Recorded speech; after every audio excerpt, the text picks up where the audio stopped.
Hello there. Well, on Saturday something quite remarkable happened.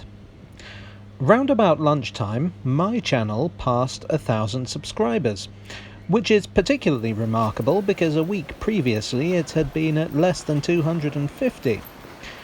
By way of a thank you, I thought I'd do an extra large video going right back to the beginning, to the prehistory of London's railways.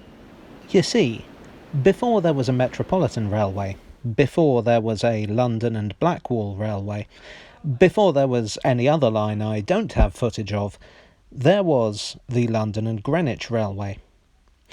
The London and Greenwich is often called London's first railway. Now this is kind of debatable, but that's a subject for another video. But it is certainly London's first commuter railway. In fact, the first commuter railway in the world, and it's still going today. The dawn of the railways, as we would know them, came on the 15th of September 1830 with the opening of the Liverpool and Manchester Railway. At that time, London had a population of around 1.7 million, and a gentleman named George Walter thought it could do with one of these newfangled steam railways he'd been hearing so much about. The railway was designed by one Lieutenant Colonel G.T. Landman. It incorporated some pretty unusual features. Most obviously, it was to be built on a viaduct from end to end. This wasn't purely a practicality thing. They weren't at all sure how economically viable this new railway would be, so they figured they could rent out the arches as houses or businesses to make back some of their money, if it didn't prove to pay its way. For various reasons, many of which are no doubt quite obvious to you, no one wanted a house under a busy railway. But Landman was right on the money with businesses, and the arches are still used for that purpose even now. For some reason they seem to be very popular with craft breweries. Anyway, the line also incorporated footpaths either side, which again they would charge for the use of. Some of these still exist, but alas, much of the length has subsequently been built on. George Walter was something of a classicist, and some fanciful historians have suggested that this was why some of the road bridges along the route were supported on Doric columns, and indeed why the whole thing has something of the Roman aqueduct about it. Maybe, but no one really knows. Another story relating to the classical era goes that one of the first locomotives on the railway was designed to look like a Roman galley, but as no sources seem to agree on any of the details or whether it even was a locomotive, I'm going to ignore that for now. The first 2.5-mile section of the railway opened on the 8th of February 1836 from Spa Road to Deptford because that was the easiest section to finish, and the shareholders were starting to grumble about how long the line was taking to get built. This area was largely open fields at that point. Spa Road in Birmingzi sadly no longer exists, having closed in 1915, but it is still clearly visible at street level, still bearing the marks of its final owners. It has the honour of being the first terminus in Greater London. Sadly, for Spa Road, it would be superseded in December by the grander and better located London Bridge. Spa Road was rather basic, as you might imagine, given how much of a hurry they were in to get it finished. And as the railway in general was such a new concept, people took a while to get used to the idea of stations.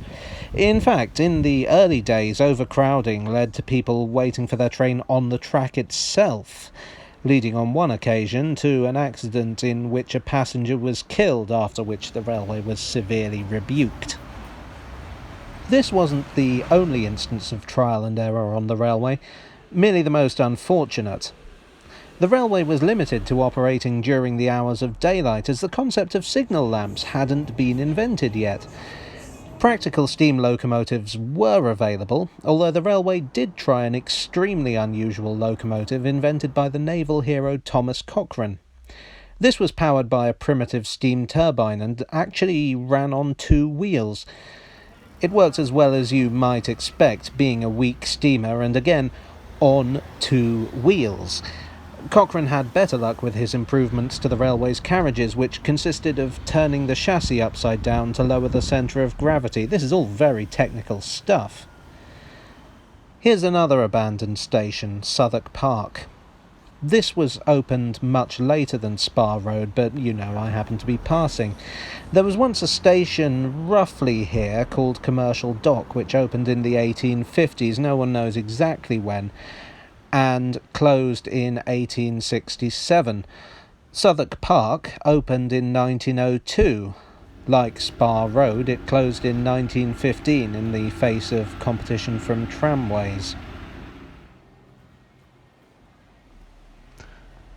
Now, a little way beyond this, I had to take an unexpected detour due to the appearance of the East London line, which opened in 1869. Incidentally, Thomas Cochrane was one of the developers of the tunnelling shield that enabled this railway to be built. But again, that's a story for another video. This is a very long detour, and I sometimes think I should plan my filming expeditions in advance. Sometimes. Not often enough to actually do it. Well, it's all about the thrill of discovery. Speaking of which, this market indicates that I'm coming to Deptford High Street, which means I'm very near the other end of the original stretch of the line. Deptford Station, of course, is still very much in use, and that makes it the oldest working station in the whole of London. Some flavour of railway travel in the 1830s is given by this. This is a carriage ramp enabling wealthy passengers to meet their train by horse and carriage. Some railways actually allowed their patrons to load their carriage onto a flat wagon rather than brave the early railway coaches, but I'm not aware of the London and Greenwich having that facility. Of course, the London and Greenwich didn't stop there and extended from here towards Greenwich. There's a subtle clue in the name of the railway. On the way, it had to cross Deptford Creek, where a lift bridge was built. This isn't the original lift bridge. This one replaced the original in the 60s, but I mention it because I did a whole video on it, which I'll link in the description below. The first station in Greenwich opened in 1838, but it was only a temporary thing. In 1840, it was replaced by this, which is, I would argue, the most impressive station on the route, if not the biggest. Lieutenant Colonel Landman wanted something right behind the Naval College, but the Admiralty were having none of it. This would remain the terminus until 1878, when it would be extended towards Maze Hill. But by then, the London and Greenwich was no longer the London and Greenwich.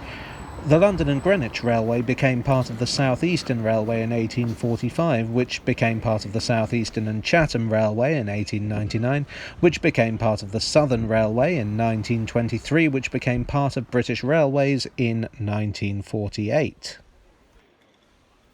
It's kind of strange to think that once upon a time this was a railway running through the countryside to a town 4 miles from London. The railways, main line and commuter, caused London to expand as quickly and suddenly as a YouTube channel, and you'd have to go a long way from London Bridge to find anything approaching countryside these days. But the London and Greenwich proved the concept, and of course, is as useful today as it was 184 years ago. Hi all. I hope you enjoyed this pioneering episode of Tales from the Tube. It's only tangentially linked to the underground, I must admit, but as it's the spring from which everything else sprang, I thought it was thematically appropriate. Plus, I wanted to do it. Let me know if you'd like to see more about the non-underground railways of London in future, and I'll see what I can do.